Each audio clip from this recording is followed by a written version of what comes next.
চূড়ান্ত চাষিদের আমরা চাই তাদেরকে আইনের আওতায় আনতে হবে।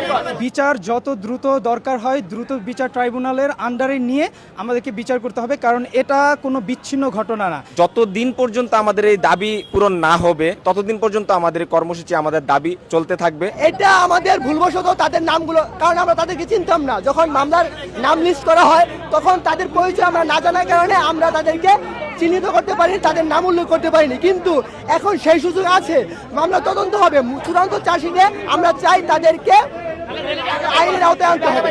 এখন যেহেতু এই জায়গায় আমার ছোট ভাই বা আমাদের ডিপার্টমেন্টের ছোট ভাই, আমাদের জুনিয়র, যে জায়গায় একটা মার্ডার হয়েছে, সেই জায়গায় আমরা সেটা সর্বোচ্চ শাস্তিটাই দাবি করছি এবং আমরা চাচ্ছি যারা দোষী তাদের সর্বোচ্চ শাস্তিটা নিশ্চিত হোক।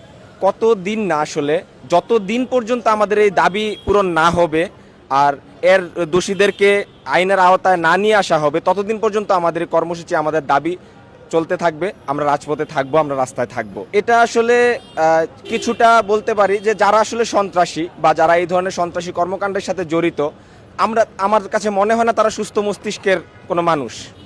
তো এই বিষয়গুলো আসলে দেশের আইন শৃঙ্খলা রক্ষাকারী বাহিনী আছে, দেশে আরও অনেক আছে, সংস্থা আছে যারা এই বিষয়গুলো নিয়ে কাজ করে, এবং কিশোররা কেন এই ধরনের বিষয়গুলোতে জড়িয়ে যাচ্ছে, কি কি বিষয়গুলোর অভাব বা কোন বিষয়গুলো নিয়ে কাজ করতে হবে, আমি সরকারের কাছে এটার একটা উদাত্ত আহ্বান জানাচ্ছি। সরকার যেন এই বিষয়গুলো নিয়ে আরেকটু কনসার্ন হয়, যে কিশোররা কেন বিপথে চলে যাচ্ছে, এই বিষয়গুলো নিয়ে আরেকটু আমার মনে হচ্ছে আরেকটু কনসার্ন হওয়া উচিত। আমরা চাচ্ছি যে বর্তমানে যে একটা বিচারহীনতার যে সংস্কৃতি বাংলাদেশে চলছিল এত বছর ধরে, এই সংস্কৃতিটা পাল্টাক, দোষীদের অতি দ্রুত ব্যবস্থা নেওয়া হোক, তাদেরকে অতি দ্রুত গ্রেফতার করা হোক। যেমন আমরা দেখছি যে মূল যে আসামি, এজাহারভুক্ত যে আসামি, তাদেরকে এখনও তারা গ্রেফতার হয়নি।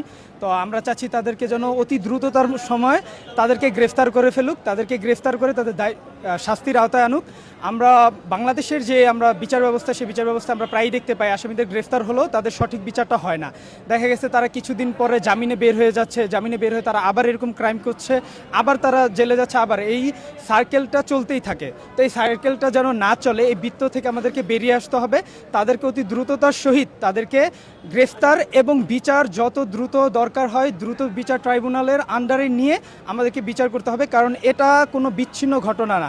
একজন শিক্ষার্থীকে আপনি মেরে ফেললেন তার নিজ ক্যাম্পাসের সামনে, তাহলে দেশের সমগ্র শিক্ষার্থীদের নিরাপত্তাটা কোথায় রইল?